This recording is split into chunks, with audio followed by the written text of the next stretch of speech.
Now, one of the things that came up in this thread about top 3 CLI commands is, we got trouble. Usually, the reason why we're resorting to the CLI is because something went wrong, right? I mean, that's you don't really want to type CLI commands all day. That's not fun.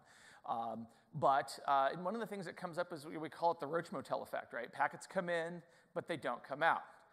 And there's nothing obvious to say what actually happens. So, when I was a support engineer, right, you had to follow the bouncing packet, right? It's like, okay, the first thing I'd always hear is it's the firewall's fault. Well, sometimes it's not the firewall's fault, but you have to troubleshoot and figure out, is the packet getting from point A to point B? Well, you obviously at this point the packet has gotten through the firewall, but it didn't leave. So okay, that means there's something in the firewall. So let's take a look at what happened, right?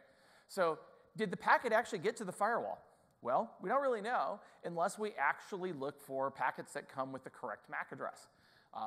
And so you can look for specific, when you're doing a TCP dump, you can look for a specific MAC address when you're filtering, and you can also look for specific packets like ICMP. But you can verify that packets are coming in with the correct MAC address right here, right? And then you verify that it matches with ifconfig, right? So you can see packets coming in. If the packets, by the way, the packets don't match the MAC address of that interface, they're going to be dropped. That's what's supposed to happen, right? Normally, switching should take care of that. But if you're doing a firewall replacement, this is something you got to worry about, right? So, for example, because when you take out a piece of hardware and you want to swap another one out, the MAC addresses are going to change, right? So this is something you got to watch out for.